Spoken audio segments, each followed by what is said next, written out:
Hello students, मेरा नाम सिद्धार्थ वाजपेयी है और आप सभी का स्वागत है रैंक सिक्योर आईएएस में।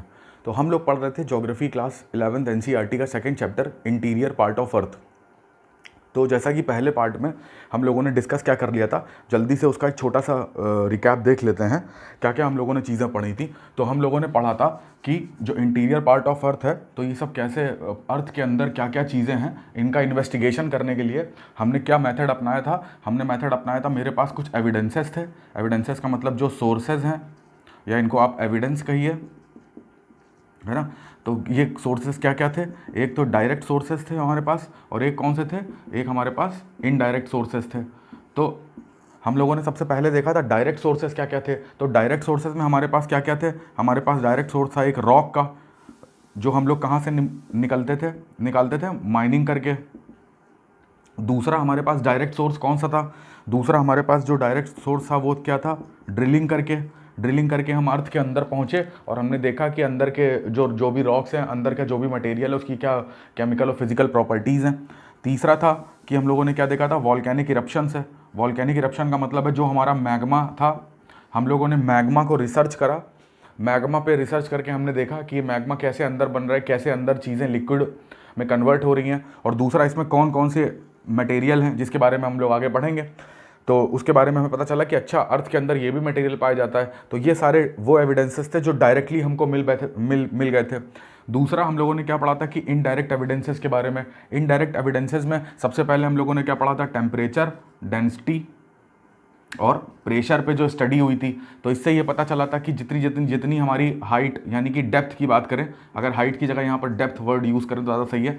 डेप्थ अगर इंक्रीज़ होगी तो हमारा टेम्परेचर भी इंक्रीज़ हो रहा है, डेंसिटी भी इंक्रीज़ हो रही है और प्रेशर भी इंक्रीज़ हो रहा है। ये सारी चीज़ें हम लोगों ने कहाँ से पढ़ी थी, इनडायरेक्ट एविडेंसेस से। देखिए, डायरेक्ट एविडेंसेस की कहीं ना कहीं हेल्प लेके ही हमने इनडायरेक्ट एविडेंसेस को डिराइव करा था।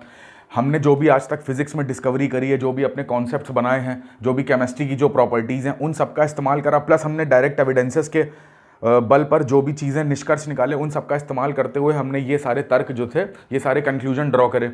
ठीक है। दूसरा हम लोगों ने इसमें क्या पढ़ा था कि हमारा जो ग्रेविटेशन फोर्स होता है, तो ग्रेविटेशन फोर्स पूरी अर्थ में एक जैसा नहीं है। इक्वेटर से पोल की तरफ जाते समय ये ग्रेविटेशन फोर्स जो होता है वो क्या होता है, वो बढ़ता जाता है। क्यों, जैसे जैसे रेडियस अर्थ की कम होती जाती है तो ग्रेविटेशन फोर्स बढ़ता जाता है। तो हमें ये पता चलता है कि अर्थ के अंदर का, अर्थ की जो बनावट है वो कैसी है, और प्लस अर्थ के अंदर का जो मास है वो सभी जगह एक जैसा नहीं है। क्यों, क्योंकि ग्रेविटेशन फोर्स जो है वो किस पर डिपेंडेंट होता है, मास पे, द्रव्यमान पर डिपेंडेंट होता है। तो कहीं पर बहुत ज़्यादा मास द्रव्यमान के एलिमेंट्स हैं, कहीं पर बहुत कम द्रव्यमान के एलिमेंट है। ये सारी चीज़ें हमको ग्रेविटेशन फोर्स के थ्रू पता चली। फिर हम लोगों ने देखा इसी में एक क्या था कि मैग्नेटिक फील्ड ये बताती थी कि पृथ्वी के अंदर कोर में कहीं ना कहीं आयरन है, और कहीं ना कहीं लिक्विडिफाई में आयरन है जो कि रोटेट हो रहा है, और उसके रोटेट होने से आयरन के जो पार्टिकल्स हैं आपस में कोलाइड कर रहे हैं, और उसकी वजह से नॉर्थ टू साउथ या साउथ टू नॉर्थ जो है, एक अर्थ के चारों तरफ एटमॉस्फेयर की तरह एक मैग्नेटोस्फेयर भी बन रहा है। तो ये सारी चीज़ें हमको कहाँ से मिल रही थी, इनडायरेक्ट एविडेंसेस से मिल रही थी। इसके बाद जब हम लोगों ने जाना कि यहाँ पर जो इनडायरेक्ट एविडेंसेस में एक सबसे जो इम्पॉर्टेंट चीज़ थी वो क्या थी, सीस्मिक वेव्स। सीस्मिक वेव्स का मतलब है भूकंपी तरंगे। भूकंपी तरंगे भी एक इनडायरेक्ट सोर्सेज हैं पृथ्वी के अंदर की चीज़ों को जानने का, और सबसे ज़्यादा ऑथेंटिक जो सोर्स है वो यही है। भूकंपी तरंगे सबसे ज़्यादा ऑथेंटिक सोर्सेज हैं। अब सीस्मिक वेव कौन कौन सी, पी, एस, आर और ये एल, ठीक है ना। बेसिकली हम लोग को इन दोनों वेव से मतलब है, ये दोनों वेव्स जो हैं वो इंटीरियर अर्थ की जो बात करेंगी, तो इंटीरियर अर्थ के बारे में मैं सारी चीज़ें एक्सप्लेन कर देंगी। तो आज हमें क्या करना था, हमको सीस्मिक वेव्स के बारे में ही पढ़ना है। प्लस हम लोगों ने कल डिस्कस करा था अपने लेक्चर में कि जो ये अर्थक्वेक है, अर्थक्वेक, इसकी उत्पत्ति कैसे होती है, ये कहाँ से इसका ओरिजिन होता है, ये बेसिकली है क्या। अर्थक्वेक क्या होता है, शेकिंग ऑफ अर्थ, यानी कि पृथ्वी पे जो कंपन होते हैं उसी को हम लोग क्या बोलते हैं, अर्थक्वेक बोलते हैं। अब ये जो पृथ्वी के कंपन है, ये पृथ्वी के कहाँ से, अंदर से निकलते हैं। तो अंदर से हम लोगों ने पढ़ा था कि जो एंडोजेनिक फोर्स होते हैं, एंडोजेनिक फोर्स हैं, तो ये यही एंडोजेनिक फोर्स जो है वो दो पार्ट में डिवाइड हो जाते हैं। दो पार्ट में कहाँ, कौन कौन से, एक तो था डायस्ट्रॉफिक मूवमेंट था जो पटल विरूपण केस था, और एक था सडन मूवमेंट। तो बेसिकली अर्थक्वेक किसका एग्जांपल था, सडन मूवमेंट का। सडन मूवमेंट क्या होता है कि जो हमें चीज़ें फील हो जाती हैं जो बहुत तेज़ी से होती हैं, और डायस्ट्रॉफिक में क्या होता था कि जो चीज़ें हमें फील नहीं होती, जिनको होने में कई दशकों का समय, कई डिकेड्स का समय लगता है, तो जैसे पर्वत, पठार, ये सब जो बनते हैं, ये सब किसका उदाहरण है? इसका। और अर्थक्वेक हो गया, सुनामी हो गया, है ना, तो ये सब चीज़ें किसका उदाहरण है? सडन मूवमेंट का।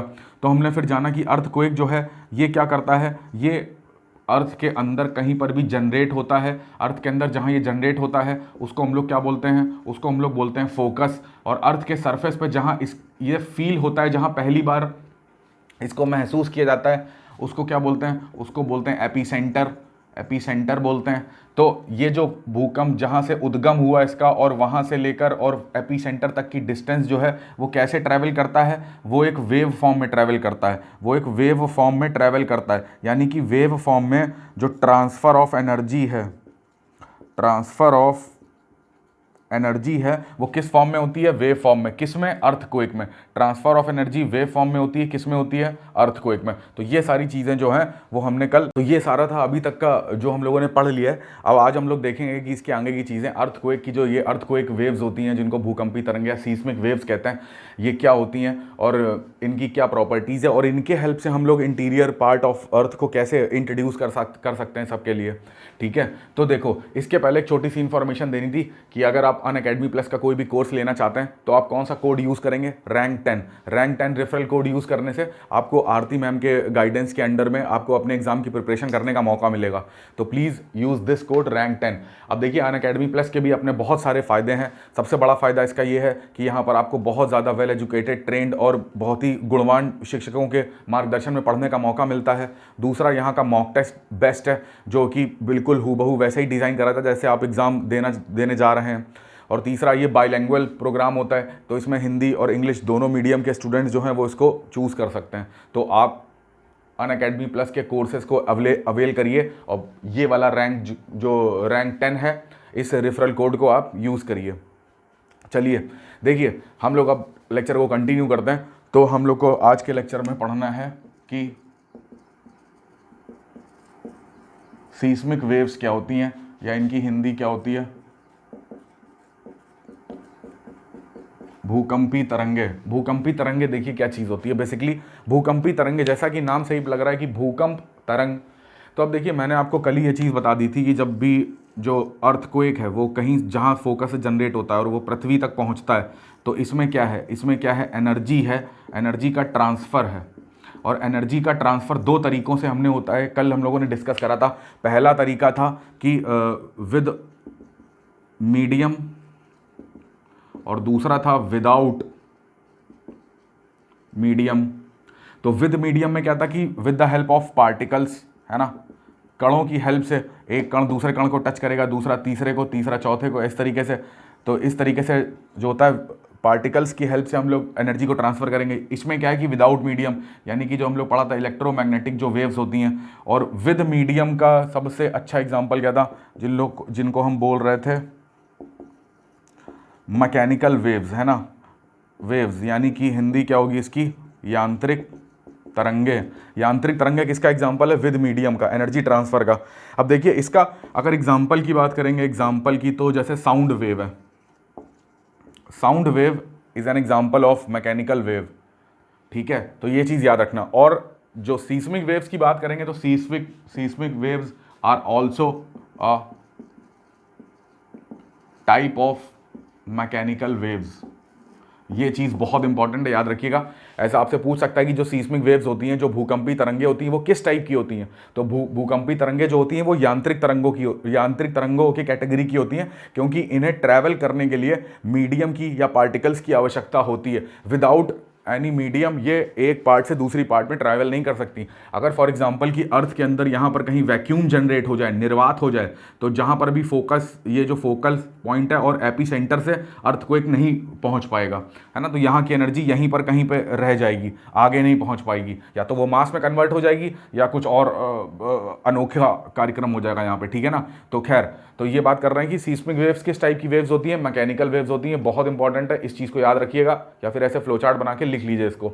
तो देखिए, मैकेनिकल वेव्स होती हैं। अब देखिए, जो मैकेनिकल वेव्स होती हैं, हम लोगों ने पढ़ा कि वो किसका यूज़ करती हैं, पार्टिकल्स का। अब मैंने आपको ये चीज़ बताई थी पहले लेक्चर में कि जो पार्टिकल्स हैं वो पार्टिकल्स क्या होता है, जो बीच में उनके बीच में जो कम्युनिकेशन होता है, फॉर एग्जांपल एक ये पार्टिकल, एक ये पार्टिकल है, एक ये पार्टिकल है, ऐसे ये पार्टिकल्स हैं, तो इनके बीच में कम्युनिकेशन कैसे हो सकता है। देखिए एक तरीका है कि ये जो हैं अपने पैरेलल जिस जैसे एनर्जी हमने इसको यहाँ से, हमने इस पार्टिकल को यहाँ से टच कर दिया, इसमें कुछ एनर्जी दे दी, अभी तक ये स्टेबल कंडीशन में था, अब ये अनस्टेबल हो गया, अब ये मूव करने लगा। क्यों?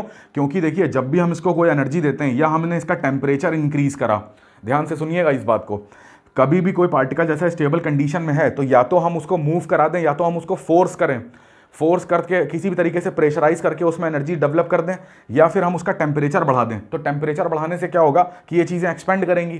टेम्परेचर बढ़ाने से कोई भी बॉडी एक्सपेंड करती है, तो जब भी कोई बॉडी एक्सपेंड करेगी तो उसके अंदर का जो कॉन्फ़िगरेशन है वो चेंज होगा, तो ये पार्टिकल ऑलरेडी मूव करने लगेगा। तो जैसे हम इसका टेम्परेचर बढ़ाएंगे तो इसमें जो इसकी काइनेटिक एनर्जी है, जो इसकी काइनेटिक एनर्जी है वो क्या होने लगेगी, इंक्रीज होने लगेगी। पहले ये पार्टिकल की वेलोसिटी जीरो थी, जैसे जैसे हम इसमें टेम्परेचर इंक्रीज कर रहे हैं, जैसे जैसे हम इसको बाहर से एक्सटर्नली फोर्स अप्लाई कर रहे हैं, तो ये क्या कर रहा है, ये मूव होना स्टार्ट हो रहा है। तो जब मूव होना स्टार्ट हो रहा है तो इसमें कुछ वेलोसिटी आ रही है, पहले वेलोसिटी जीरो थी, फिर 1 2 3 इस तरीके से वेलोसिटी बढ़ रही है। तो जब वेलोसिटी बढ़ रही है तो इसकी जो गतिज ऊर्जा है वो बढ़ने लग जाएगी। जब इस पार्टिकल में इसके पास एक गतिज ऊर्जा आ जाएगी तो ये घूमने लग जाएगा, ये विचरण करने लग जाएगा, ये अनस्टेबल हो जाएगा। तो इसके पास दो रास्ते हैं, ये या तो ऐसे ऐसे विचलित करने लगेगा या फिर ये परपेंडिकुलर विचरण करने लगेगा, ऐसा ऐसा मूव करने लगेगा, या फिर ये ऐसा ऐसा मूव करने लगेगा। तो इनके मूव करने की कंडीशन के आधार पर, मेरी बात ध्यान सुनिएगा, इनके मूव करने की कंडीशन के आधार पर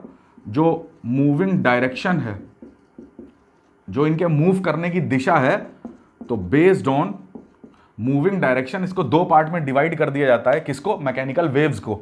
mechanical waves are broadly divided into two parts based on moving direction. First part is, देखिए फर्स्ट पार्ट में क्या होता है कि इसको बोलते हैं लॉन्गिट्यूडनल वेव्स और दूसरे को बोलते हैं ट्रांसवर्स वेव्स। लॉन्गिट्यूडनल की हिंदी होती है अनुदैर्ध्य तरंग और ट्रांसवर्स की हिंदी होती है अनुप्रस्थ तरंग। अब देखिए दोनों तरंग के बीच में डिफरेंस क्या है, इसको जानना बहुत ज़रूरी है, तभी हमें सीस्मिक वेव्स जो हैं वो समझ में आएंगी। बेसिकली ये सब अभी सीस्मिक वेव्स का बेसिक चल रहा है, तो इसको समझना बहुत ज़रूरी है। बिना रटे इसको दिमाग में बिठाइए तो ज़्यादा अच्छा रहेगा। देखिए लॉन्गिट्यूडनल वेव्स क्या होती हैं। लॉन्गिट्यूडनल वेव्स जैसा कि नाम से ही लॉन्गिट्यूड, ये लॉन्ग डिस्टेंस कवर करती हैं। देखिए फॉर एग्जाम्पल कोई वेव ये है, एक एग्जाम्पल के तौर पे आपको मैं बता रहा हूं, तो अगर कोई वेव ऐसे चल रही है और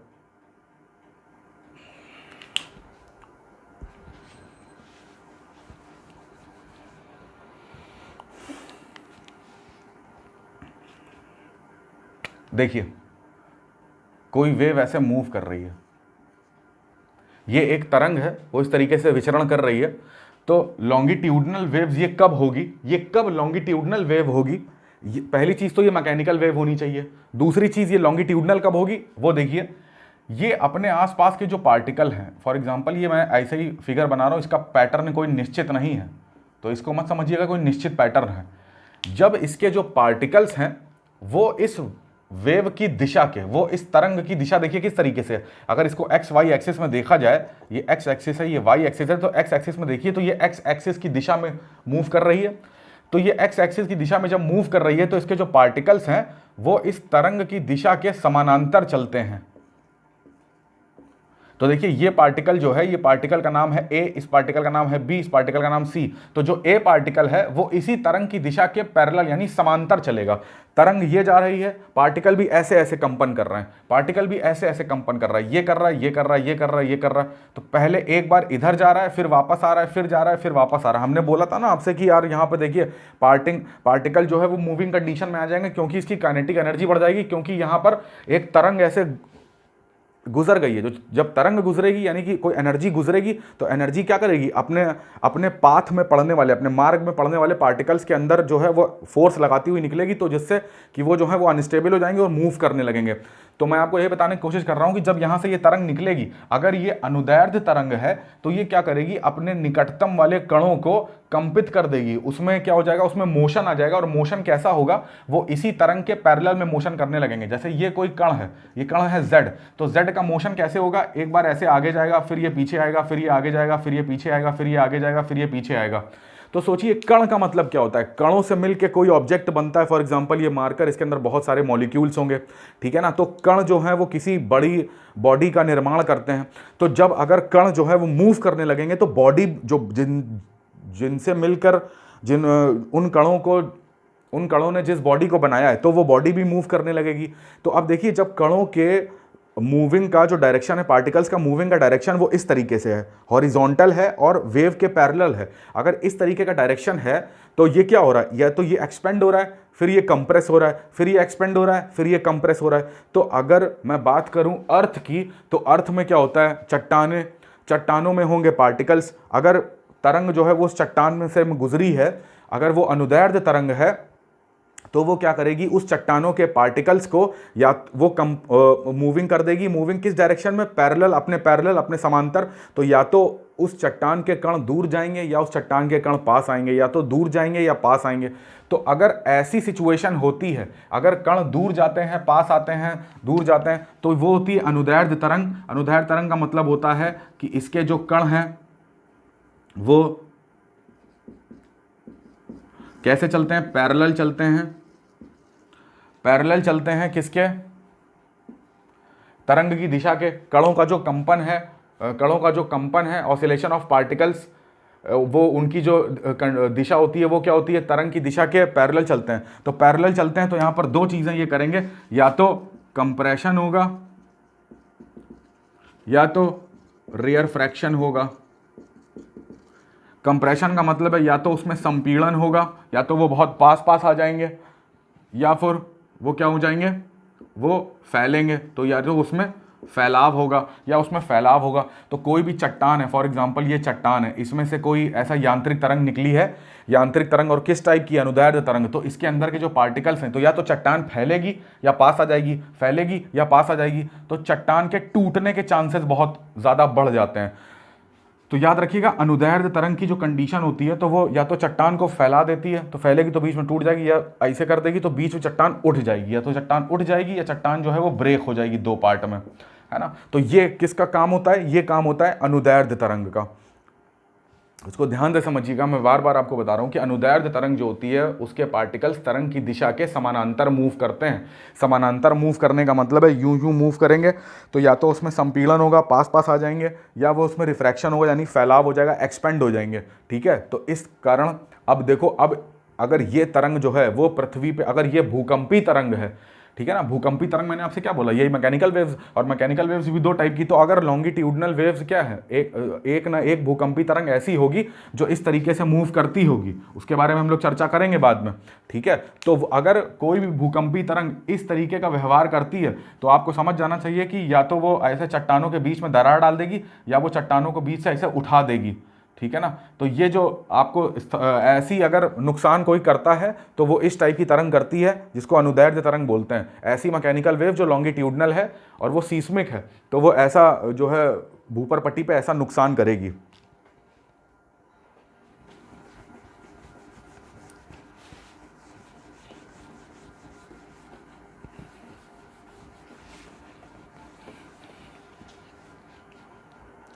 तो देखिए, हम लोगों ने देख लिया कि अनुदैर्ध्य तरंग क्या होती है। देखिए अनुप्रस्थ तरंग क्या होती है।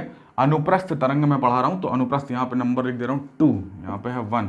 तो हम लोगों ने 1 के बारे में डिस्कस कर लिया, तो हम लोग 2 के बारे में डिस्कस कर रहे हैं। तो अनुप्रस्थ तरंग क्या होती है। अनुप्रस्थ तरंग वो तरंग होती है, जैसे कोई तरंग ये निकल गई, ठीक है, ये तरंग कोई है। अभी क्या है कि इसके पास जो भी आसपास पार्टिकल हैं, जो भी हैं यहाँ पे पार्टिकल्स, तो ये जो हैं ये तरंग की दिशा के लंबवत मूव करते हैं। यानी कि ये तरंग निकली है, तो अब इनमें जो गतिज ऊर्जा होगी, तो ये ऊपर जाएंगे या नीचे आएंगे, ये ऊपर जाएगा या नीचे आएगा, ये ऊपर जाएगा नीचे आएगा। तो कहने का मतलब है 90 डिग्री ये तरंग का पार्टिकल ऐसे मूव कर रहा है, तरंग ये गई है, तो इसके बीच का जो एंगल होता है 90 डिग्री पे होता है। तो ऐसे ऐसे परपेंडिकुलर जहाँ पर मूवमेंट होता है, तो कणों को ऐसा ऐसा मूवमेंट होता है, तो वो कौन सी वेव होती हैं, ट्रांसवर्स वेव्स होती हैं। तो इनमें जो कणों का मूवमेंट होता है ये कैसा होता है, परपेंडिकुलर। ट्रांसवर्स वेव में कणों का जो मूवमेंट होता है वो तरंग की दिशा के परपेंडिकुलर होता है। तो ऐसी वेव्स को क्या बोलते हैं, ट्रांसवर्स वेव्स बोलते हैं। तो ऐसी वेव, ध्यान से देखिए, ऐसी वेव क्या करेगी, या तो ऊपर जाएगी या नीचे आएगी, ऊपर जाएगी नीचे आएगी। तो यहाँ पर जब ये फैल रहे थे, सिकुड़ रहे थे, फैल रहे थे, सिकुड़ रहे थे, तो संपीड़न हो गया, रिफ्रैक्शन हो गया। जब ऐसी कोई तरंग जाती तो इसका मूवमेंट देखिए कैसे होता है, इसका मूवमेंट ऐसे होता है, या तो वो फैलेगा या वो नीचे जाएगा, फिर वो ऊपर आएगा, फिर वो नीचे जाएगा। तो इस तरीके का एक ग्राफ आपको ड्रॉ करना पड़ेगा इनके मूवमेंट को देख के। उसका ग्राफ कैसे ड्रॉ होता है, उसका ग्राफ सिंपल, जैसे तरंग की दिशा है तो कणों का कंपन भी यही ड्रॉ होता है। तो ये किसका ग्राफ है, ये है अनुदैर्ध्य का। और ऐसा ग्राफ अगर ड्रॉ होता है तो वो किसका होता है, ट्रांसवर्स का, यानी अनुप्रस्थ तरंग का। तो अब देखिए ध्यान से, जो ये हाइट होती है, अगर इसको बेस मान लीजिए आप, तो जो ये हाइट होती है, जो पॉजिटिव डायरेक्शन में जो ये हाइट कवर करती है तरंग, तो इसको क्या बोलते हैं, इसको बोलते हैं क्रेस्ट या श्रृंग। CREST, नॉट UST, क्रेस्ट बोलते सेम है बट स्पेलिंग थोड़ी सी डिफरेंट है, क्रेस्ट। और जो ये नीचे की तरफ निगेटिव साइड में, अगर ये XY एक्सिस है तो ये पॉजिटिव एक्स एक्सिस है, ये निगेटिव एक्स एक्सिस है, तो निगेटिव एक्स एक्सिस साइड में जो ये तरंग अपना ये मार्ग तय करती है, जो एरिया बनाती है, इसको बोलते हैं गर्त, यानी कि गड्ढा जिसको बोलते हैं, इसको बोलते हैं ट्रफ। तो क्रेस्ट और ट्रफ, तो यहां पे लिख लीजिए, तो ऐसा करके फ्लोचार्ट बनाएंगे तो आपको याद रहेगा, क्रेस्ट और ट्रफ। तो ये क्रस्ट और ट्रफ क्या है, ये विशेषता है किसकी, अनुप्रस्थ तरंग की। और ये कंप्रेशन और रेयर फ्रैक्शन, ये किसकी विशेषता है, ये विशेषता है अनुदैर्ध्य तरंग की। दोनों तरंगे किस टाइप के वर्किंग करती हैं वो भी मैंने आपको बता दिया। अनुप्रस्थ तरंगे परपेंडिकुलर चलती हैं वेव के, क्योंकि ये इनके जो पार्टिकल्स हैं ये लंबवत गति करते हैं। इसमें ऐसा कुछ स्पेशल टाइप की चीज़ें हो जाती हैं जो ये लंबवत गति करने लगते हैं। तरंग सीधे जा रही है, पार्टिकल्स ऐसे लंबवत गति कर रहे हैं। अब लंबवत गति करेंगे तो सोचिए ध्यान से, अगर धरातल पे ये तरंग आए, अगर ये धरातल पे तरंग आए तो कोई भी बिल्डिंग है, अगर ये धरातल है पृथ्वी का, इस पे ये तरंग चल रही है जिसमें बार बार उतार हो रहा है, फिर ये हो रहा है, ऐसे करके तरंग ये चल रही है, तो सबसे ज़्यादा नुकसान तो यही तरंग करेगी। क्योंकि भाई इसमें क्या हो रहा है, इसमें बिल्डिंग जो है या तो उठा देगी कस के, या वो नीचे गर्त कर देगी तो बिल्डिंग उसमें समा सकती है, तो ये तोड़ देगी बेसिकली इन सब चीज़ों को, ये सब चीज़ों को। तो जो डिस्ट्रक्शन होगा वो अनुप्रस्थ तरंग से ज़्यादा होगा, है ना। डिस्ट्रक्शन की बात मैं कर रहा हूँ। तो अनुदैर्ध्य तरंग हालांकि नुकसान ये भी करेगी, है ना, क्योंकि ये फैला देगी तो टूट सकती है बीच में चीज़ें, बट इसका ट्रांसफर्स की जो इंटेंसिटी होगी डिस्ट्रक्शन की, वो लॉन्गिट्यूडनल से ज़्यादा होगी। तो ये बेसिकली अभी तक हम लोगों ने जो जाना वो ये था कि सीस्मिक वेव्स जो होती हैं वो एक तरह की मैकेनिकल वेव्स होती हैं, और मैकेनिकल वेव्स के दो पार्ट होते हैं। दो पार्ट को क्लासीफाई करने का तरीका है based on moving direction of particles. तो लॉन्गिट्यूडनल का मतलब है पैरेलल में मूव करेंगे, ट्रांसवर्स का मतलब है परपेंडिकुलर मूव करेंगे। तो अगर वो पैरेलल मूव कर रहे हैं तो वो क्या होगा, संपीड़न करेंगे या फैलाव करेंगे। और अगर वो 90 डिग्री पे मूव कर रहे हैं तो या तो वो क्रस्ट या श्रृंग या गर्त करेंगे, श्रृंग बनाएंगे या गर्त बनाएंगे। तो अब हम लोग देख लेते हैं कि सीस्मिक वेव्स जो हैं इनके टाइप्स क्या क्या होते हैं। अभी हम लोगों ने एक प्रॉपर्टीज़ की देख ली कि ये कैसी होती है, मैकेनिकल वेव्स होती हैं, और इनके पार्टिकल्स कैसे मूव करेंगे, ठीक है। तो अब हम लोग देख लेते हैं जो सीस्मिक वेव्स होती हैं तो वो होती कितने टाइप की हैं। एक होती है P, एक होती है S, एक होती है L, एक R भी है, रेलीग वेव जिसको बोलते हैं, बट उसके बारे में, उसको यहाँ पर भूकंपी तरंगों के बारे में नहीं पढ़ना है हमको, उसके बारे में देखिए। अब हम लोग बात करते हैं अपनी सीस्मिक वेव्स की। तो सीस्मिक वेव्स बेसिकली तीन टाइप की हैं, P, S, L। अब जैसे एक R है रेलीग वेव, बट रेलीग वेव बोलते हैं उसको, बट उसको हमको यहाँ पे डिस्कशन नहीं करना है उसके बारे में। हमें बेसिकली डिस्कशन करना है इन तीन तरंगों के बारे में, और उसमें भी बेसिकली डिस्कशन करना इन दो तरंगों के बारे में। अगर पूछा जाए आपसे कि जो इंटरनल स्ट्रक्चर होता है पृथ्वी का, जो आंतरिक संरचना है, उसको ज्ञात करने के लिए कौन सी दो जो तरंगे हैं, भूकंपी तरंगे, उनकी आवश्यकता होती है, उनके बिना ये चीज़ संभव नहीं है। तो वो हैं दोनों तरंगे, कौन कौन सी, P तरंग और S तरंग। L तरंग का कोई योगदान नहीं है इंटीरियर पार्ट ऑफ अर्थ को डिस्क्राइब करने में। तो ये दो तरंगों के बारे में बेसिकली हमको पढ़ना है, ठीक है। तो अभी हम लोगों ने जान लिया कि सीस्मिक वेव्स कैसी होती हैं, यांत्रिक तरंगे होती हैं। मैं यहाँ फिर से लिख दे रहा हूँ तो इस चीज़ को याद रखिएगा, ये यांत्रिक तरंगे हैं, और यांत्रिक तरंगे भी दो टाइप की हैं, ट्रांसवर्स और लॉन्गिट्यूडनल। दोनों ही अभी यहाँ पर यूज़ हो जाएगा कॉन्सेप्ट, इसीलिए मैंने वो आपको 5 मिनट लेके वो चीज़ बताई थी कि वो जानना ज़रूरी है। अदरवाइज़ मैं आपको लिखवा दूं कि पी एक ट्रांसफ़र वेव्स है या ऐसे एक लॉन्गिट्यूडनल वेव है, जो भी है, ठीक है ना, तो उसका कोई मतलब नहीं है। तो ये आपने जान लिया, तो अब आपको पी और एस के बारे में जानकारी जब मिलेगी तो आपके लिए आसान हो जाएगा। खैर, तो देखिए सीस्मिक वेव्स जो हैं, भूकंपी तरंगे, तो पी और एस, ठीक है। पी का जो नाम होता है तो उसको हम लोग बोल देते हैं क्या, प्राइमरी वेव्स, और एस को हम लोग क्या बोल देते हैं, सेकेंडरी वेव्स। एल का नाम क्या हो जाता है, लव वेव। अब जो लव जोग्राफर थे उन्होंने खोजी थी तो उसका नाम हो गया, अपने नाम पे उन्होंने कर दिया, ठीक है। तो ये पी और एस है।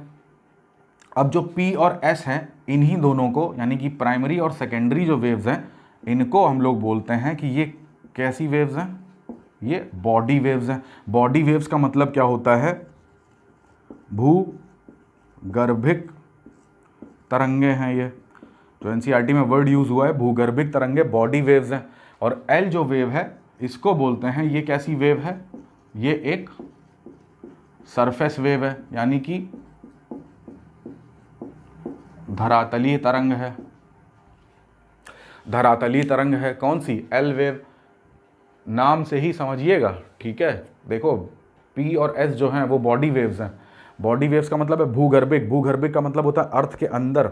तो इनकी जो उत्पत्ति होती है तो वो अर्थ के अंदर होती है, और ये अर्थ के अंदर ही चलती हैं, अर्थ के अंदर ही मूव करती हैं, सरफेस तक ये नहीं आ पाती हैं। मेरी बात ध्यान से सुनिएगा, पी और एस जो है उनकी उत्पत्ति अर्थ के अंदर होती है, और ये अर्थ के अंदर ही मूव करती हैं, ये सरफेस तक नहीं आ पाती, इसीलिए इनको बोलते हैं बॉडी वेव्स। जबकि जो सरफेस वेव है ये सरफेस पे मूव करती है, ये धरातल पे, जिस पे मैं खड़ा हूँ, जिस पे आप बैठ के लेक्चर सुन रहे हैं, तो ये मूव करती है धरातल पे, सरफेस पे। तो इसीलिए इसको बोलते क्या है, धरातली तरंग या सरफेस वेव, ठीक है। इतनी बेसिक सी चीज़ें अगर आपको समझ में आ गई तो हम लोग आगे बढ़ते हैं। अब देखिए कुछ इसमें खास बात है, पी और एस की कुछ प्रॉपर्टीज़ हैं, हम लोग उसको देख लेते हैं। ये बस चीज़ें ध्यान में रखिएगा, ठीक है। तो प्रॉपर्टीज़ को यहीं पर देखते हैं कि कुछ प्रॉपर्टीज़ क्या क्या हैं, प्राइमरी वेव, सेकेंडरी वेव, और यहीं पे सरफेस वेव को देख लेते हैं। तो अब देखिए जो प्राइमरी वेव है, इसकी एक खास बात ये है कि ये तीनों माध्यम में, यानी तीनों माध्यम का मतलब है सॉलिड, लिक्विड और गैस, ये जो है वो सॉलिड, लिक्विड और गैस, तीनों में इसका मूवमेंट होता है। तो अगर यहां पर एक हेडिंग दे दें मूवमेंट, अगर ऐसा चार्ट हमको पढ़ना है तो पहला जो कैरेक्टर है वो है मूवमेंट।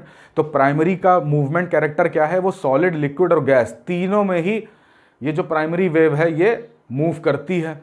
सेकेंडरी की बात करेंगे तो सेकेंडरी का जो कैरेक्टर है ये है केवल और केवल सॉलिड, यानी कि इसका मूवमेंट कहाँ पर होता है, सॉलिड में। अब देखिए मैंने बोला है हम लोग को इंटीरियर पार्ट के लिए इन दोनों वेव्स का जो है वैल्यू होनी, इसकी वैल्यू है ना। एल वेव को हम लोग अभी नहीं कंसिडर करेंगे, तो अभी इन दोनों की कैरेक्टरिस्टिक के बारे में पढ़ ले रहे हैं ध्यान से, ठीक है। तो मैंने आपको पहली कैरेक्टरिस्टिक बताई, वो क्या थी, मूवमेंट। तो प्राइमरी वेव का मूवमेंट जो था, इसकी जो गति थी वो तीनों माध्यम में, जबकि सेकेंडरी केवल सॉलिड में मूव करती है।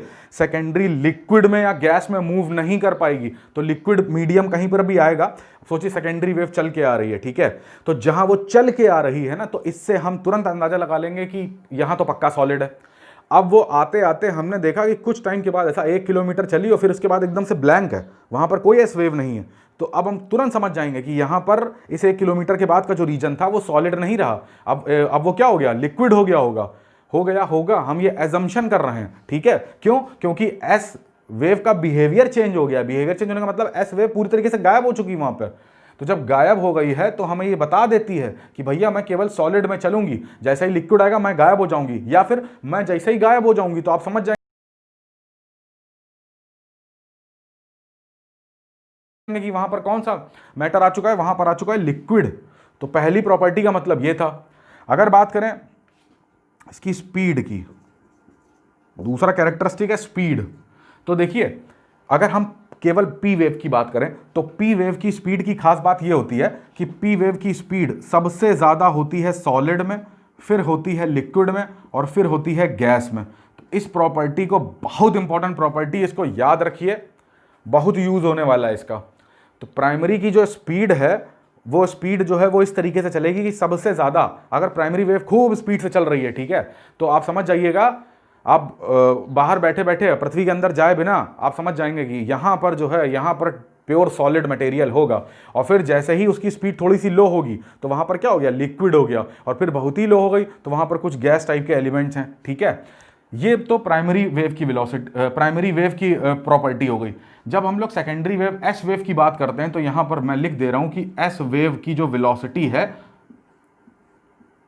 वो कम होती है किससे, पी वेव से। एस वेव की जो वेलोसिटी है वो पी वेव से कम होती है, यानी कि पी वेव की जो वेलोसिटी है वो सबसे ज़्यादा। अब पी वेव की अंदर की क्या वेलोसिटी है, इसकी अपनी क्या वेलोसिटी है, तो वो हर मीडियम में अलग अलग है। इसकी अगर वेलोसिटी, ओवरऑल वेलोसिटी की बात करें तो ये सबसे मैक्सिमम है। पी वेव की वेलोसिटी इन तीनों वेव्स में सबसे मैक्सिमम वेलोसिटी होती है पी की, उससे कम वेलोसिटी है सेकेंडरी वेव की, और सबसे कम होती है एल वेव की। ये चीज़ समझ में आ रही है, 2 पॉइंट समझ में आ रहे हैं आपको। ठीक है, अब देखिए ध्यान से देखिएगा, अब बात करेंगे इंटेंसिटी की। तो जो पी वेव है इसकी इंटेंसिटी सबसे लो होती है।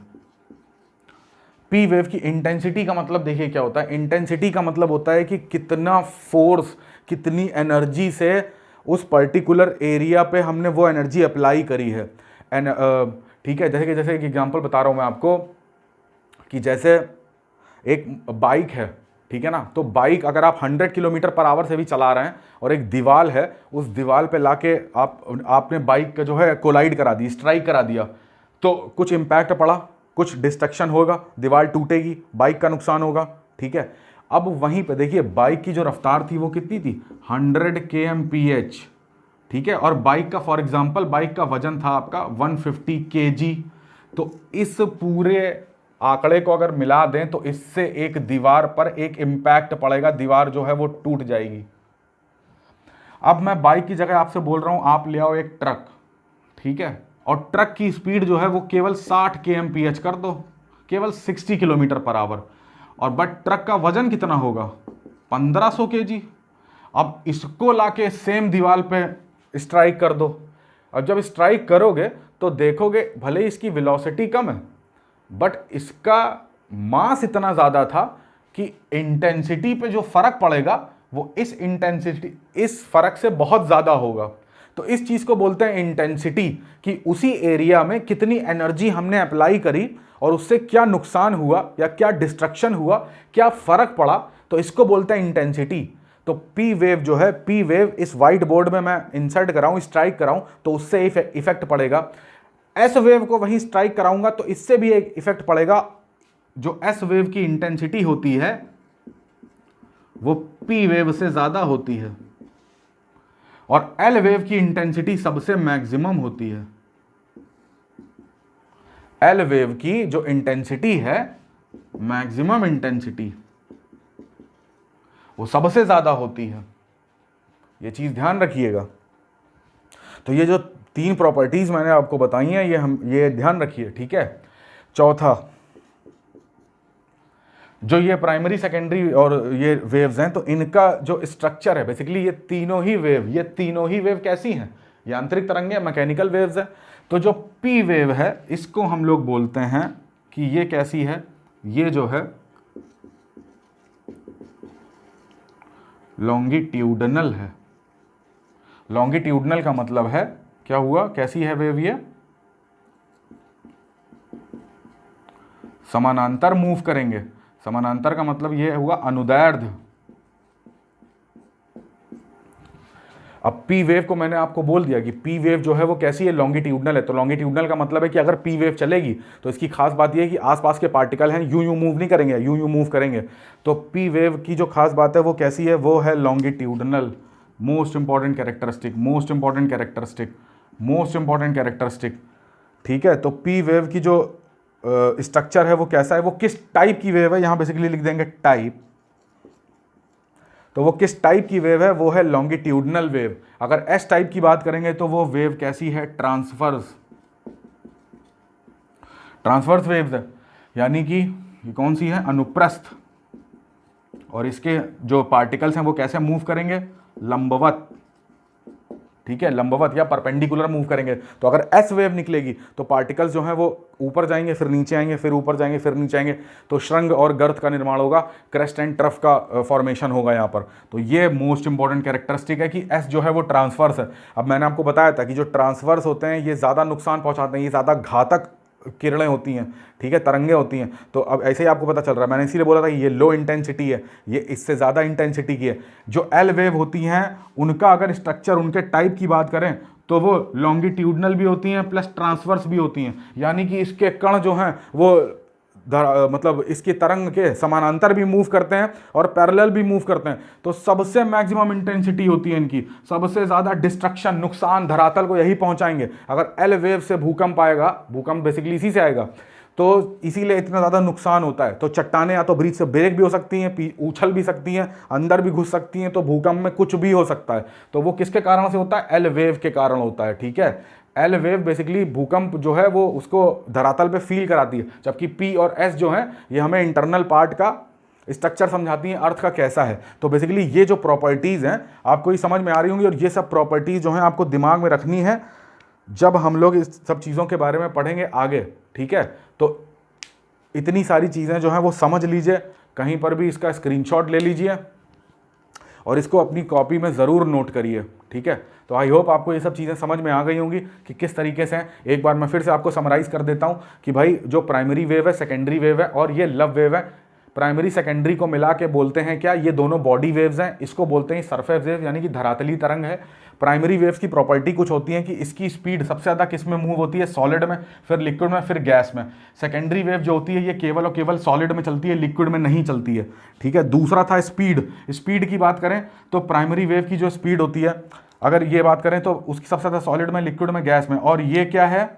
सबसे ज़्यादा स्पीड इसकी होती है मैक्सिमम स्पीड। तीनों वेव्स में से सबसे मैक्सिमम स्पीड कौन सी वेव की होगी? प्राइमरी वेव की। उसके बाद कौन सी वेव है? Secondary wave. और सबसे लो स्पीड किसकी होगी? वो होगी सरफेस वेव की। ये सबसे ज़्यादा स्पीड। अगर एक क्वेश्चन आ जाएगा कि ये बताइए कि कौन सी जो सीस्मिक वेव्स हैं उनमें सबसे मैक्सिमम वेलोसिटी किसकी होती है, तो उसका आंसर होगा पी की। एक क्वेश्चन बना देगा कि प्राइमरी वेव किस मीडियम में सबसे ज़्यादा वेलोसिटी जनरेट करती है, तो सॉलिड मीडियम में, ठीक है। किसकी इंटेंसिटी सबसे ज़्यादा होती है? एल वेव की। पी वेव की इंटेंसिटी सबसे कम। अगर आ जाए अरेंज करने को तो सबसे छोटा पी, फिर एस और फिर L in terms of intensity, ठीक है। फिर बोलेंगे टाइप, तो पी का टाइप क्या है? पी, अब देखो याद करने का तरीका, पी है तो पी से पैरेलल, पी से परपेंडिकुलर भी होता है बट पैरेलल याद कर लो, ठीक है। पी से क्या हो जाएगा? पैरेलल। पैरेलल का मतलब क्या हो जाएगा? समानांतर का मतलब लॉन्गिट्यूडनल। तो P wave is equal to longitudinal wave, ठीक है। एस वेव है उसका स्ट्रक्चर कैसा होता है? ट्रांसवर्स, यानी कि लंबवत, यानी कि अनुप्रस्थ, यानी कि परपेंडिकुलर, ठीक है। और ये क्या होता है? एल जो वेव है ये दोनों का mixture, maximum intensity, surface wave, ठीक है। तो ये सारी चीज़ें आई होप आपको समझ में आ गई।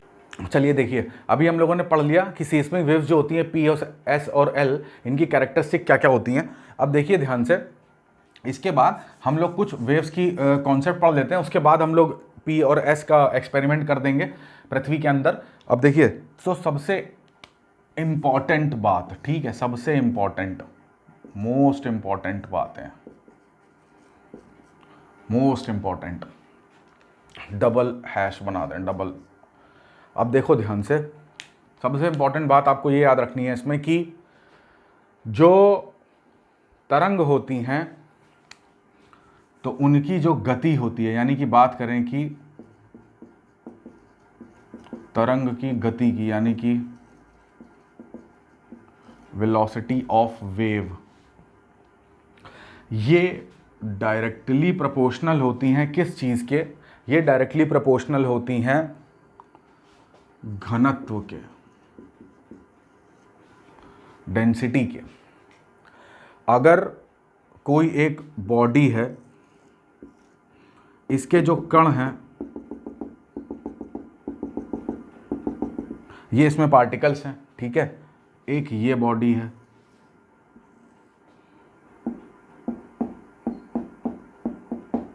एक आप इसमें पार्टिकल्स देख रहे हो, तो ये बॉडी का डेंसिटी ज़्यादा है इस बॉडी के कंपैरिजन में।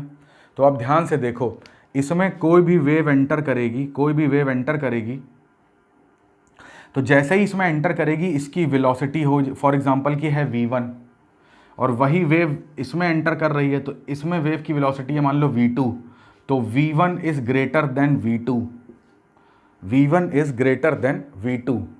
ये कहने का मतलब है कि जो तरंग की गति है वो पदार्थ के घनत्व पर डिपेंड करती है। अगर इसके कण जो हैं, इसके कण पास पास हैं, तो वेलोसिटी, तो तरंग बहुत तेज मूव कर रही है, बहुत तेज उसकी वेलोसिटी आ रही है।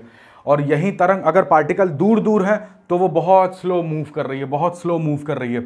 अब देखो यार, इस पार्टिकल को तरंग जब टच करेगी, इसमें फोर्स करेगी, तो इसमें एनर्जी कन्वर्ट होगी, वो एनर्जी इसको देगा तो तुरंत ही टच कर देगा, फिर वो तुरंत टच कर देगा, तो इस तरीके से बहुत तेज वेलोसिटी से मूव करेगी।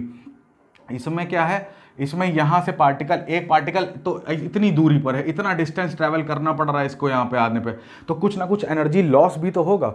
अब ये पार्टिकल जब दूसरे पार्टिकल तक पहुंचेगा, फिर उसको गतिमान करेगा, उसमें भी कुछ एनर्जी लॉस होगा, तो एक पोजीशन ऐसी आएगी, धीरे धीरे तरंग की गति जो है वो स्लो होती जाएगी, क्योंकि भाई उसकी एनर्जी जो है वो लॉस होती जा रही है। इसमें क्या है, इसमें यहाँ पे इस पार्टिकल को एनर्जी मिली, उसने तुरंत बगल वाले को दी, तो एनर्जी लॉस इसमें भी हो रहा है, बट जो एनर्जी लॉस होने का जो रेट है वो इससे कम है, तो इसकी वेलोसिटी क्या हो जाएगी, बहुत मैक्सिमम, इसकी हाई काइनेटिक एनर्जी होगी।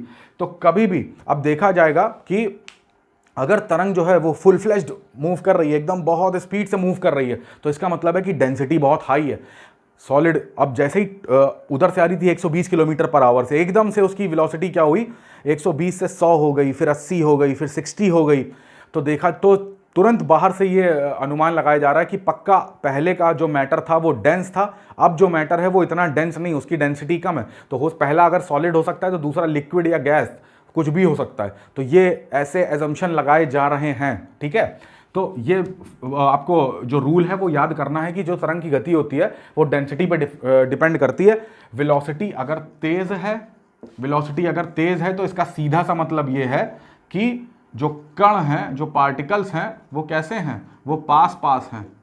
कण जो हैं वो कैसे हैं, पास पास हैं। अगर जो वेलोसिटी है तरंग की वो धीरे है, तो इसका मतलब जो कण हैं वो कैसे हैं, वो दूर दूर हैं, वो दूर दूर हैं। इस पूरे कॉन्सेप्ट को याद रखिएगा, ठीक है।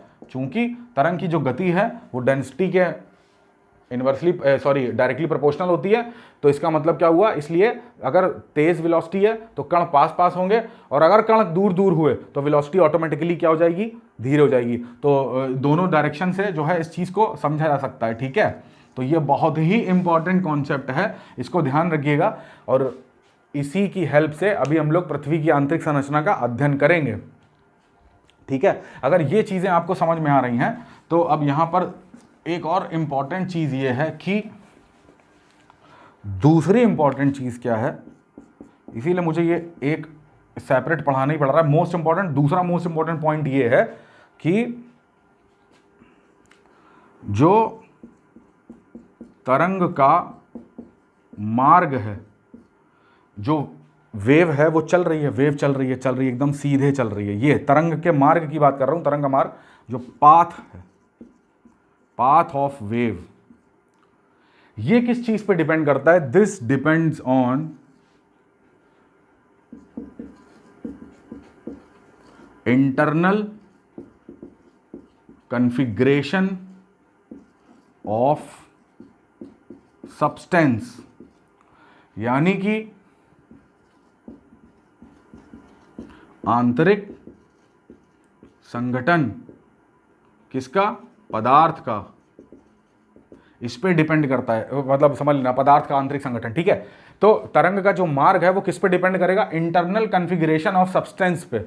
कैसे, देखो, अगर उसी को मैं यहां पे डिराइव कर रहा हूं, दोनों चीजें हो जाएंगी।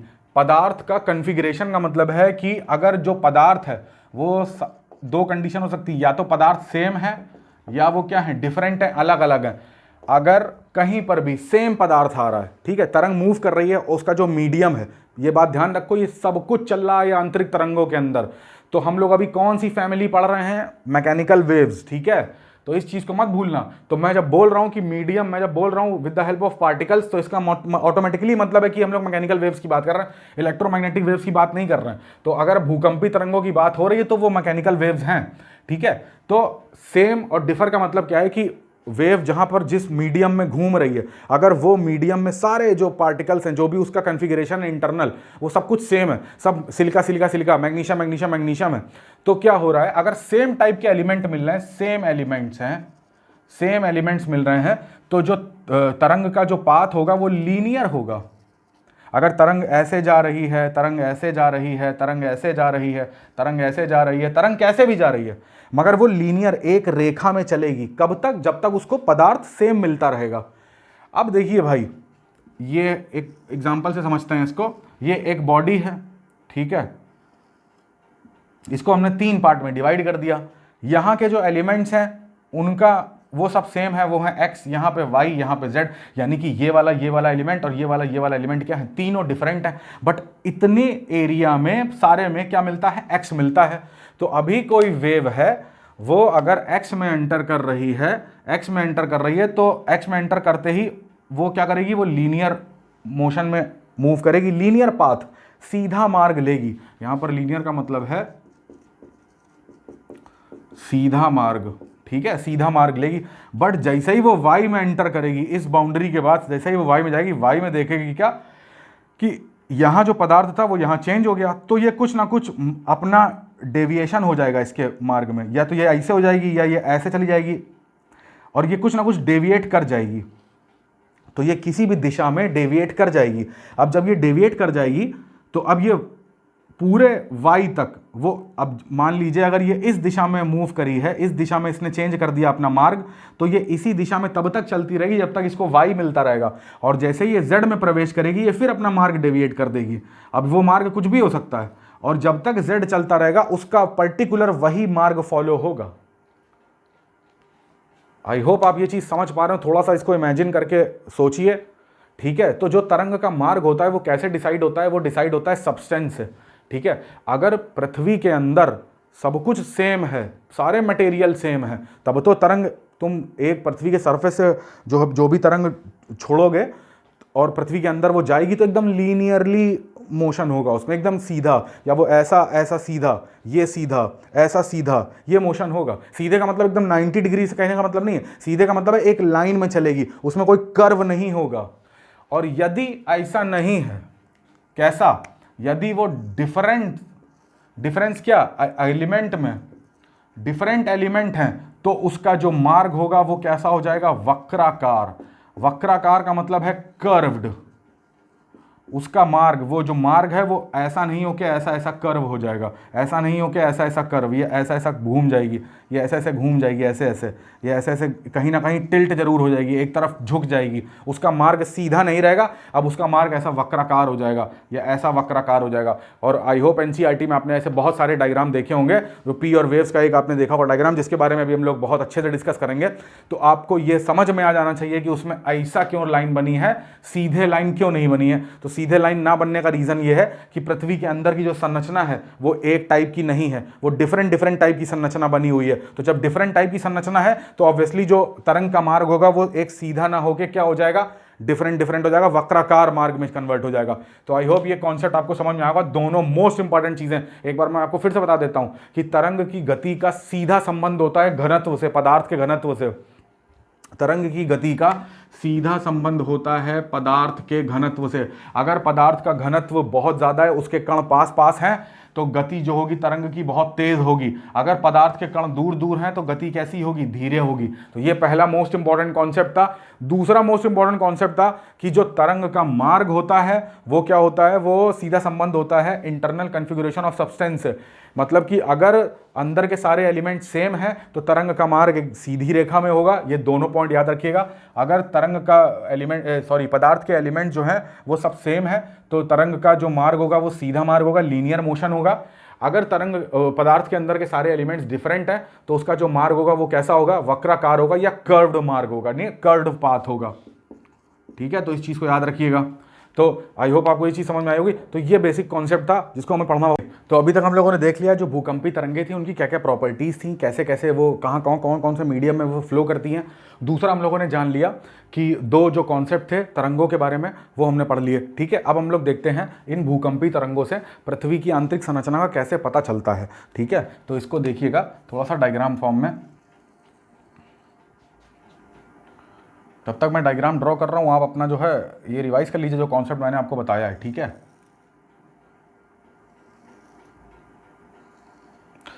ठीक, देखो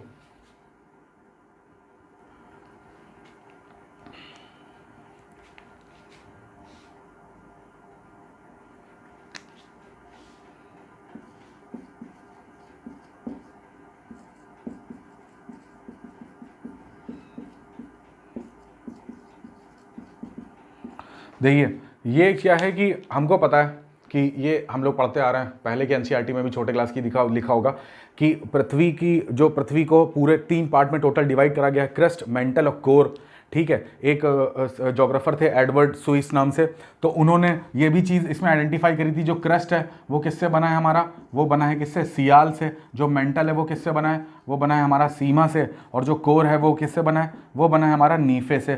सियाल का मतलब है सिलिका एल्युमिनियम, सिलिका मैग्नीशियम, निकल आयरन, ठीक है। तो कोर बना हुआ है।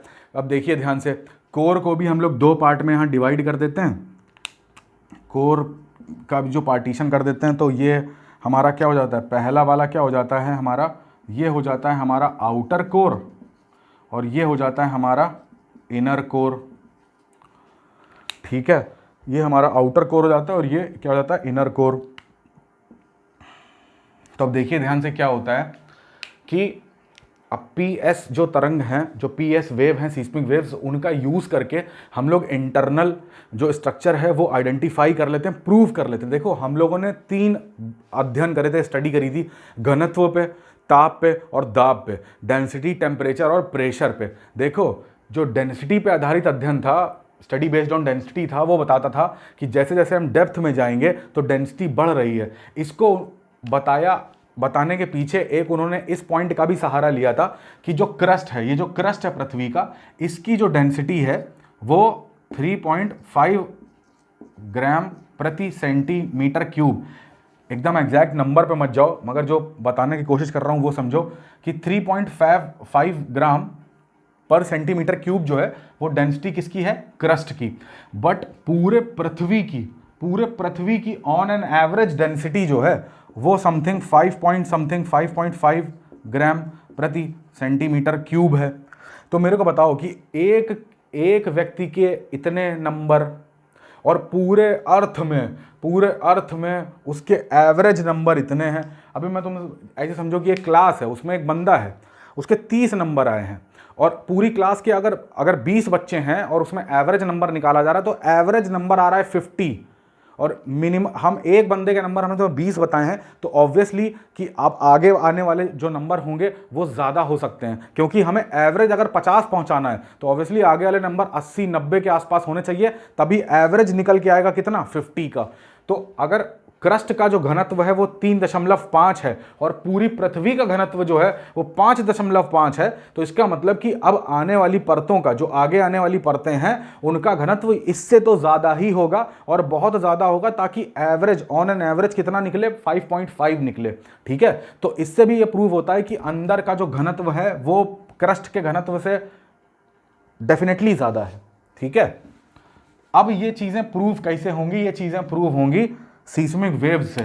अब देखो क्या हुआ, देखो ध्यान से क्या हुआ, ऐसे एग्जांपल से समझो कि पृथ्वी के धरातल से यहां से क्या हुआ कि पी वेव को, कौन सी वेव को, पी वेव को, पृथ्वी के धरातल से पी वेव को इंसर्ट कराया गया।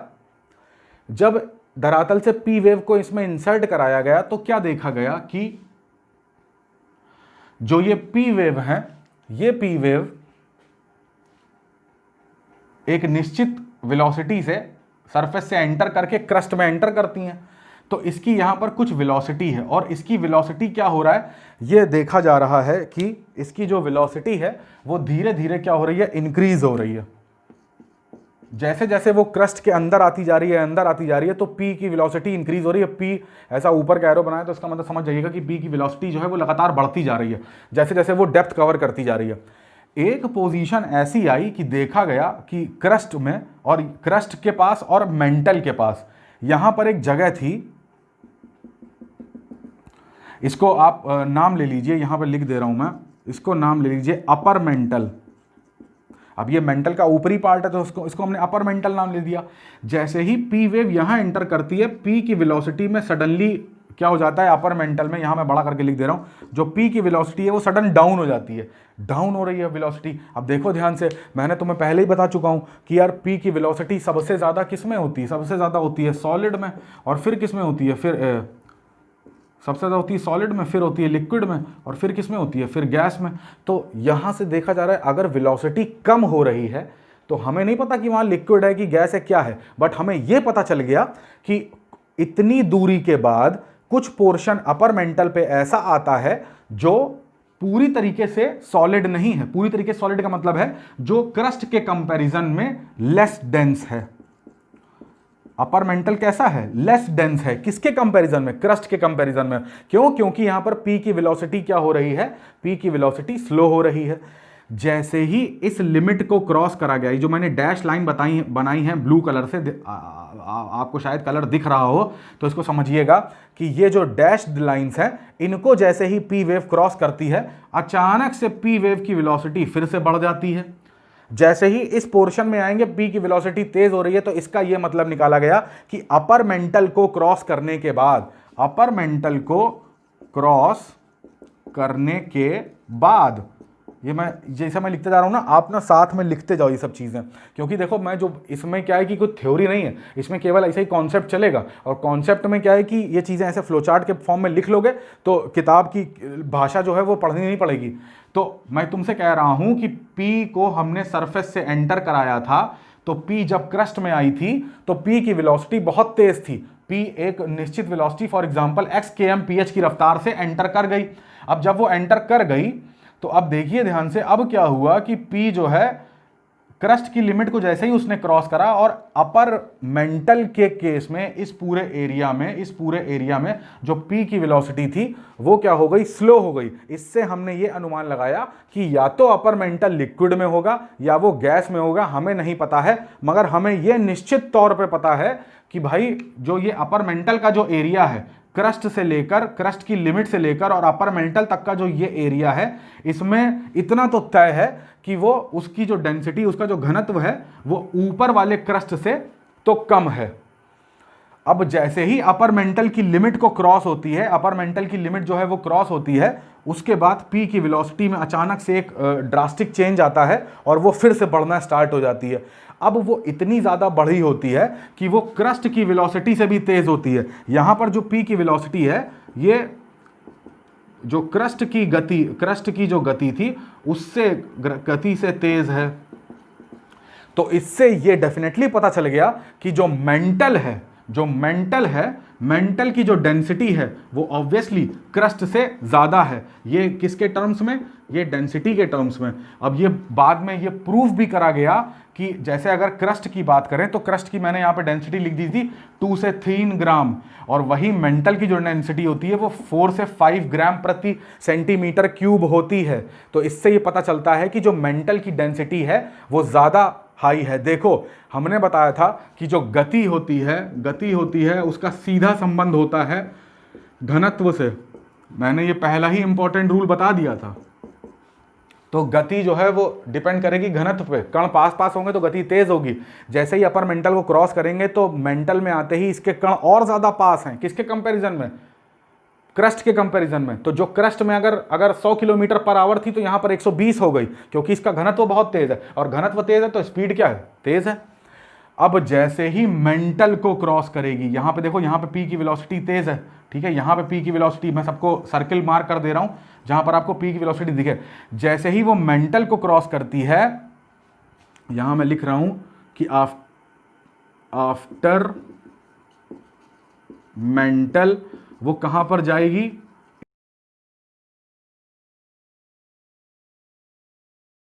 Insert outer core. जैसे ही वो मेंटल को क्रॉस करके इंसर्ट आउटर कोर में गई, एक बहुत ही मतलब अनोखी चीज ये देखी गई कि भाई इसके अंदर जो P की वेलोसिटी थी वो एकदम से लो पड़ गई। मैंने इसको रेड से दिखा दिया, समझ जाइएगा कि P की वेलोसिटी पूरी अर्थ में सबसे कम कहां पर है, सबसे कम है आउटर कोर में। आउटर कोर को भी हाईलाइट कर दे रहा हूं, यहां पे भी हैश बना दे रहा हूं, आपको ये चीजें समझ में आनी चाहिए, ऐसा ही डायग्राम ड्रॉ करते जाइए। तो मैं तुमसे कह रहा हूं कि जैसे ही मेंटल को क्रॉस करेगी पी वेव और जैसे ही आउटर कोर में इंसर्ट करेगी तो पी की जो वेलोसिटी है वो बहुत कम हो गई, वो इस वाले पोर्शन से भी कम हो गई जो ये वाला पोर्शन था, क्योंकि यहां पर भी अभी तक ये सेकेंड टाइम ऐसा हुआ है कि पी की वेलोसिटी कम हुई है। फर्स्ट टाइम कहां पे कम हुई थी, जब उसने क्रस्ट को क्रॉस किया था, तो यहां पे मान लो वेलोसिटी थी 100 और यहां पर वेलोसिटी कितनी हो गई 80, तो यहां पर देखा गया वेलोसिटी हो गई केवल 50, यानी कि जस्ट आधी। इससे यह अनुमान लगा लिया गया कि निश्चित तौर पे मेंटल के बाद और आउटर कोर में, मेंटल के बाद और आउटर कोर में इंसर्ट करने पर या तो वो लिक्विड है या वो गैस है। परंतु और ये कैसे निश्चित हुआ, क्योंकि उसकी वेलोसिटी कम हो गई। परंतु यह भी तय हो गया कि जो यहां पर ये जो वेलोसिटी हुई थी, कम हुई थी, उससे भी कम डेंस चीजें हैं यहां पर। अगर यहां पर तो है लिक्विड होगा तो यहां पर गैस है, अगर यहां पर सेमी लिक्विड है तो यहां पर प्योर लिक्विड है, इससे यह तय हो गया। तो अब देखिए, अभी हम कुछ भी निष्कर्ष पे नहीं पहुंचे हैं।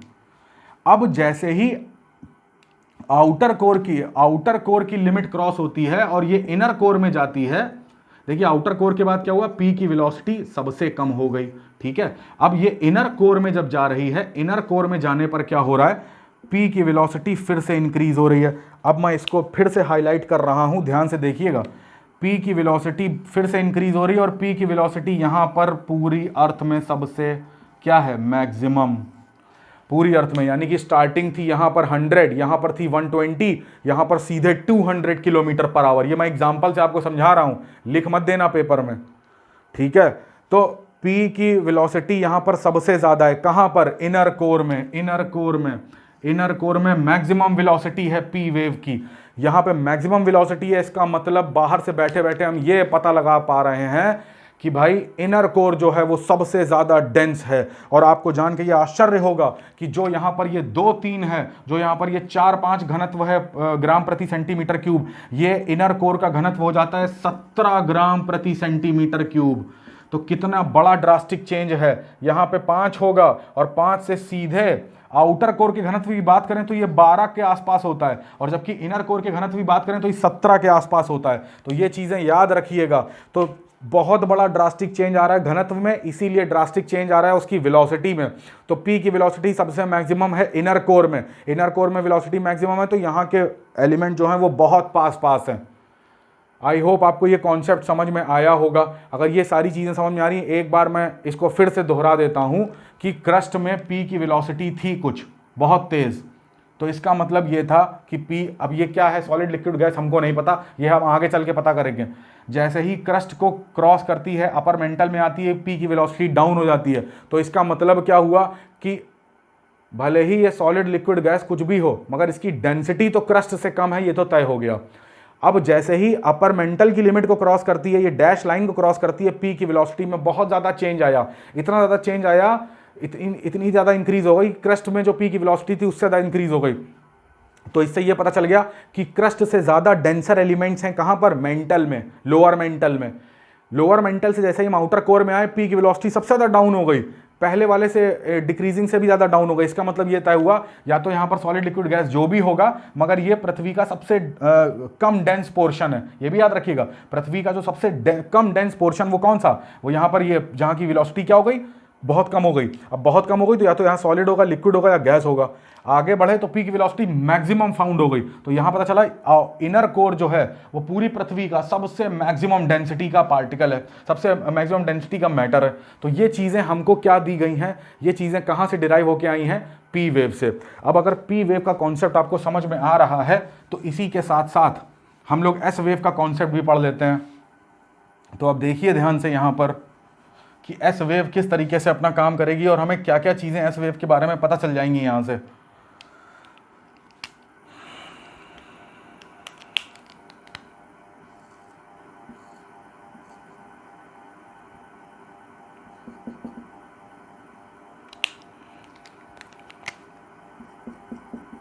बेसिकली इस लेयर का एक नाम होता है, उसको बोलते हैं एस्थेनोस्फेयर। ये हम लोग जब इंटरनल अर्थ अभी आने वाला है लिथोस्फीयर के बारे में पढ़ेंगे तब उसमें ज़रूर पढ़ना पड़ेगा हमको ये, ठीक है। तो इसका नाम है एस्थेनोस्फीयर। तो एस्थेनोस्फीयर इतना छोटा सा पोर्शन होता है किसका, अपर मेंटल का। एस्थेनोस्फीयर अगर पूछा जाए किसका पोर्शन है तो ये अपर मेंटल का पोर्शन है, याद रखिएगा। This is not belongs to crust, this is only belongs to upper mantle, ठीक है। अब देखो ध्यान से, तो ये हो गया क्रस्ट, ये हो गया मेंटल, ये हो गया कोर, ठीक है। अब यहाँ से मैंने क्या करा, हमको डेंसिटी के बारे में तो एकदम क्लियर हो गया कि कौन सा ज़्यादा डेंस है, कौन सा कम डेंस है, कौन सा ज़्यादा डेंस है, कौन सा कम डेंस है। अब हमने क्या करा, सेम पृथ्वी के सरफेस से हमने एक वेव एंटर कराई, उसका नाम था एस वेव। हमने पृथ्वी के सरफेस से एक एस वेव एंटर करा रहे हैं। अब देखो एस वेव एंटर कराएंगे तो हमको पता है अब क्या चीज़ें होने वाली हैं। एस वेव की यहाँ पे कुछ वेलोसिटी है, यहाँ एस वेव की कुछ भी वेलोसिटी होगी तो मगर हमें पता है पी से तो कम ही होगी, क्योंकि हम प्रॉपर्टी में जान चुके हैं कि सबसे मैक्सिमम वेलोसिटी किसकी होती है, पी की होती है। तो एस की वेलोसिटी कुछ भी होगी बट वो पी से कम होगी। तो एस यहाँ पर मूव कर रहा है, सबसे बड़ी बात, एस यहाँ पे मूव कर रहा है, एस यहाँ पर है, एस की वेलोसिटी, अब एस की वेलोसिटी एस के टर्म्स में धीरे धीरे इंक्रीज हो रही है। देखो एस की खास बात क्या है ना, सबसे चमत्कारी वेव यही है, चमत्कारी इन द सेंस की ये अगर चल रहा है तो समझ लो कि वहां पे सॉलिड है, अगर ये गायब हो गया तो वहां सॉलिड नहीं है। ये मोस्ट इंपॉर्टेंट कैरेक्टरिस्टिक है एस वेव की, और यही अकेला आइडेंटिफाई कर देगा पूरी अर्थ में कहां कहां क्या क्या ड्रामा है, ठीक है। तो सबसे ड्रामेटिक वेव है ये एस वेव। तो एस वेव जब एंटर कर रहा है तो एस वेव यहां पर है, इसका मतलब कि जो क्रस्ट है, मैं लिखता जा रहा हूं, इसका मतलब जो क्रस्ट है वो क्या है, ठोस। सबसे हमको समझ में आ गया कि क्रस्ट क्या है, ठोस। पी वेव की वेलोसिटी भी इंक्रीज हो रही है, एस वेव की वेलोसिटी भी इंक्रीज हो रही है। जैसे जैसे हम अंदर जा रहे हैं तो वेलोसिटी इंक्रीज हो रही है, इसका मतलब कि पृथ्वी के अंदर जाने पर घनत्व बढ़ रहा है, कण पास पास होंगे तभी गति तेज होगी। अब चूंकि पी और एस दोनों मूव कर रहे हैं तो पी तो सब माध्यम में मूव करता है, एस मूव कर रहा है, सबसे बड़ी बात यह है। तो ये हमने प्रूव कर लिया कि पूरा क्रस्ट कैसा है, ठोस है, पूरा क्रस्ट ठोस है। जैसे ही एस जो है वो क्रस्ट को क्रॉस करके अपर मेंटल में आता है तो एस की जो वेलोसिटी है वो धीरे हो जाती है, एस की वेलोसिटी धीरे हो रही है, मगर एस है। सबसे बड़ी बात है कि प्रेजेंस ऑफ एस, सबसे बड़ी बात है प्रेजेंस ऑफ एस। एस है तो हम ये नहीं कह सकते हैं कि वो लिक्विड है, क्योंकि अगर ये लिक्विड होता तो ये क्या होता, एस वहां से गायब हो गया होता। तो इससे निष्कर्ष निकला कि एस्थेनोस्फीयर ये किस स्टेट में है, मॉल्टन स्टेट में है। ये मैग्मा स्टेट जो होती है, मॉल्टन स्टेट, गर्म गलित पदार्थ, गर्म गलित, यानी कि जो मॉल्टन स्टेट है बेसिकली वो सॉलिड भी है, लिक्विड भी है, गैस भी है, तीनों को मिक्स कर दीजिए तो अब एक नया स्टेट मिलेगा, उसी को बोलते हैं मॉल्टन स्टेट। तो एस्थेनोस्फीयर बेसिकली लिक्विड तो है बट क्या है, प्योर लिक्विड नहीं है। क्यों? क्योंकि उसमें एस मूव कर रहा है, बट डेंसिटी कम है किसके कंपैरिजन में, क्रस्ट के कंपैरिजन में। इसी वजह से एस वेव जो है इसकी वेलोसिटी जो है वो स्लो हो रही है।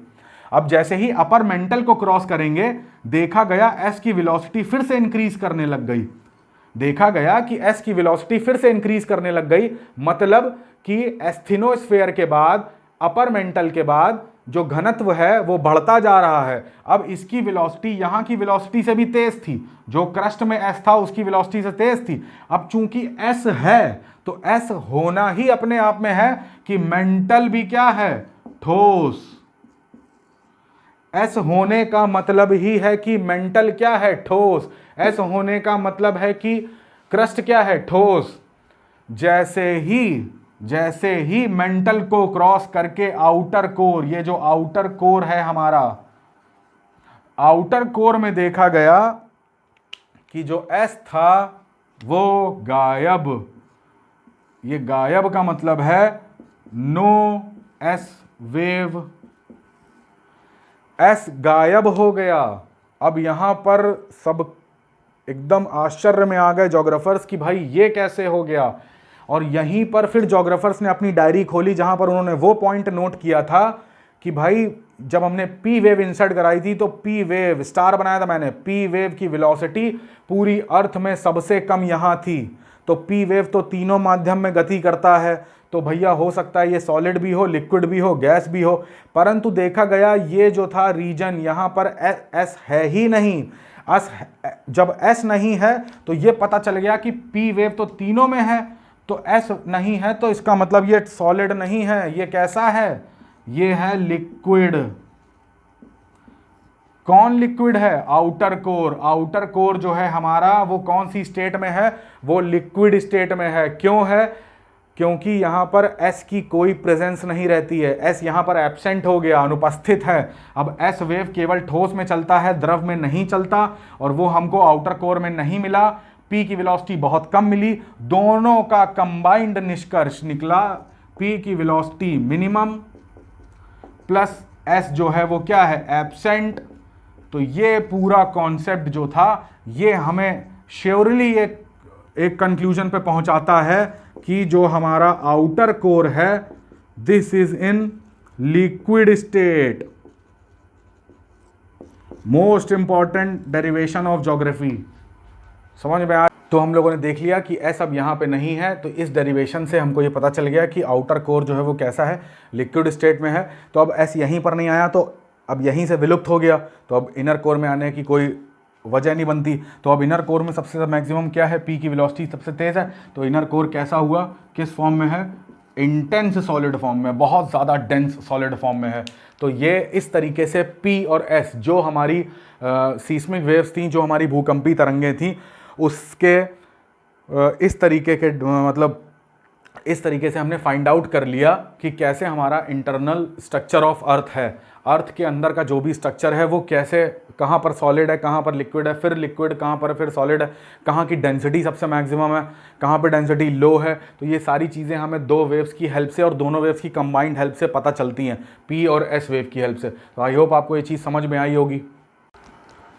तो देखिए आज के लेक्चर में हम लोगों ने ये सब चीज़ें देख ली। तो अब इसमें से क्या बचा हुआ है? इसमें से बचा हुआ है अभी हम लोग एक पोर्शन पढ़ना है कि अर्थक्वेक में टाइप्स कितने होते हैं या उसका मेजरमेंट कैसा होता है। फिर इसमें बचा हुआ है कि हमारा जो इंटरनल अर्थ का स्ट्रक्चर है, क्रस्ट, मेंटल कोर और वॉल्केनिज्म। तो ये हम लोग आगे आने वाले लेक्चर्स में देखेंगे। तो बेसिकली अभी ये चीज़ आपने पढ़ ली। अच्छा, एक चीज़ ध्यान रखिएगा, अभी हमने एक कॉन्सेप्ट हमने आपको बताया था मोस्ट इंपॉर्टेंट कि जब भी जो भी तरंग चलती है तो उसका जो पाथ होता है वो डिपेंड करता है कि अंदर का जो सब्सटेंस है वो कैसा है। अगर अंदर का सब्सटेंस जो है वो डिफरेंट है तो पाथ जो है वो वक्राकार कर्व्ड हो जाता है। ठीक है, तो उसके बारे में भी हम लोग नेक्स्ट लेक्चर में डिस्कस करेंगे कि उसका यूज़ क्या है। इसमें तो हम लोग देख रहे हैं डायरेक्ट तरंग, मैंने ऐसे आपको लीनियर फॉर्म में दिखा दिया है कि ऐसे ऐसे मूव कर रही है, ऐसे ऐसे मूव कर रही है, बट एक्चुअली में ऐसा नहीं है। वो तरंग क्या होगी कि अर्थ के अंदर वक्राकार शेप में चलती है, जैसा कि आपने एनसीईआरटी में डायग्राम देखा होगा। ठीक है, तो खैर उसके बारे में हम लोग बात करेंगे अपने नेक्स्ट लेक्चर में। तो अगर अभी तक ये सब चीज़ें आपको समझ में आ रही हैं तो प्लीज़ इस वीडियो को लाइक करिए और मैक्सिमम शेयर करिए। ठीक है, दूसरे लोगों तक पहुंचाइए। अगर आपको अच्छा लगता है तो कमेंट करके ज़रूर बताइए, और कोई भी प्रॉब्लम हो लेक्चर से रिगार्डिंग तो प्लीज़ उसको बताइए कि सर ये चीज़ नहीं समझ में आ रही है, इस चीज़ को एलेबोरेट करें, जिससे मुझे पता चल सके कि एक्चुअली में आपकी डिमांड क्या है और नीड क्या है। ठीक है, तो और अनअकैडमी प्लस को सब्सक्रिप्शन अगर आपको लेना है तो रैंक 10 रेफरल कोड का यूज़ करिए। तो इसके आपको बहुत सारे बेनिफिट है। मैं हमेशा बताता रहता हूँ कि सबसे बड़ा बेनिफिट है कि आरती मैम के अंडर गाइडेंस में आपको पढ़ने का मौका मिलता है और वो बहुत ही अच्छे से गाइड करेंगी आपको, इस बात की गारंटी है।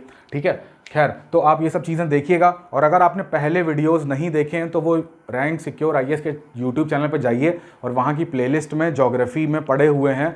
तो एनसीईआरटी 11 क्लास की उसके चैप्टर्स फर्स्ट का जो भी स्पेस से related origin and evolution of earth है उसको जाके देखिए।